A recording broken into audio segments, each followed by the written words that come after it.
ঘটনাটি ছিল 1954 সালের জুলাই মাস। জাপানের টোকিও ইন্টারন্যাশনাল এয়ারপোর্টে এক বিদেশি যাত্রী নামলেন। তার পোশাক এবং ব্যবহার একদম স্বাভাবিক হলেও তার পাসপোর্ট ছিল এক অদ্ভুত দেশের যার নাম টাউরেট। এই দেশ বাস্তবে পৃথিবীর মানচিত্রে নেই, কিন্তু সে মানুষটি দাবি করলেন তিনি এই দেশ থেকেই এসেছেন এবং সেটি বহু পুরনো ইউরোপীয় রাষ্ট্র। এটি এমন এক ঘটনা যেটি আজও বহু গবেষকের কাছে এক রহস্য হয়ে আছে। কেউ বলেন এটা টাইম ট্রাভেলের প্রমাণ, কেউ বলেন প্যারালাল ইউনিভার্সের ফাঁক দিয়ে আসা এক অচেনা ভ্রমণকারী। যাত্রীটি ছিলেন ইউরোপীয় ভাষায় দক্ষ, ফরাসি, ইংরেজি এবং আরও কিছু ভাষায় সাবলীল। ইমিগ্রেশন কর্মকর্তারা যখন তার পাসপোর্ট পরীক্ষা করেন তখন আশ্চর্য হয়ে যান, কারণ পাসপোর্টটি ছিল একদম আসল, স্ট্যাম্প ও ভিসাসহ। কিন্তু পাসপোর্টে যেই দেশটির নাম ছিল থর্ড, সে দেশ কোথাও পৃথিবীর মানচিত্রে নেই। কিন্তু ভদ্রলোক একদম শান্তভাবে বলেন টাউরেট একটি ইউরোপীয় দেশ, 1000 বছরের বেশি পুরনো। এটা ফ্রান্স এবং স্পেনের মাঝে অবস্থিত। যখন তাকে একটি মানচিত্র দেখিয়ে বলা হয় যে সে দেশে কি অ্যান্ডোরা কি নামে একটি রাষ্ট্র আছে, তখন তিনি রেগে যান এবং বলেন, না, আমার দেশ ওখানে আছে অনেক আগে থেকেই। আমি জীবনে কখনো অ্যান্ডোরা শুনিনি। তার কাছে থাকা সব কাগজপত্র, ব্যাংক অ্যাকাউন্ট, লাইসেন্স, কোম্পানির নথিপত্র সবকিছুই বিশ্বাসযোগ্য মনে হয়। কোম্পানির নামগুলো সত্যিকার হলেও তাদের জাপানে কোনো শাখা ছিল না। আবার পাসপোর্টে বিভিন্ন দেশের ভিসা ছিল, যা সত্য বলে মনে হয়।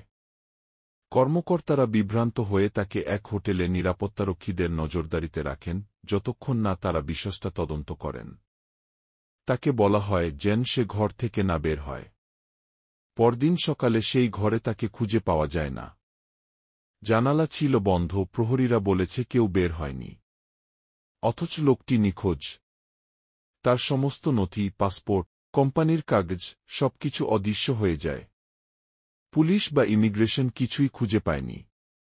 এমনকি তিনি যেই এয়ারলাইন্সে এসেছিলেন তাদের রেকর্ডেও কোনো নাম খুঁজে পাওয়া যায়নি। এই ঘটনাটি ইউভো গবেষকদের, প্যারালাল ইউনিভার্স থিওরির সমর্থকদের কাছে একটি প্রমাণ হিসেবে ধরা হয়। অনেকেই বলেন হয়তো এই ব্যক্তি অন্য একটি সমান্তরাল বাস্তবতা থেকে এসে পড়েছিলেন যেখানে থর্ড নামে একটি দেশ ছিল।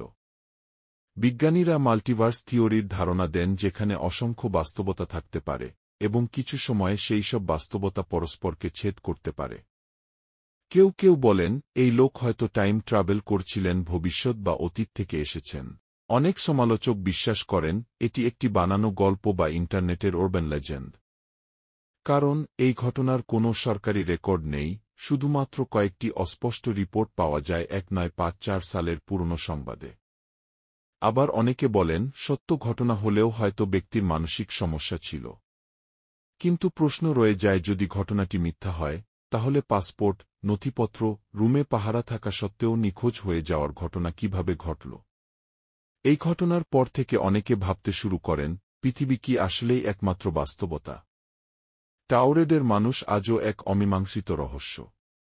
হয়তো সে ছিল অন্য এক বিশ্বের বাসিন্দা, হয়তো এক ভবিষ্যতের ভ্রমণকারী, হয়তো আমরা যা ভাবি তার চেয়েও অদ্ভুত কিছু।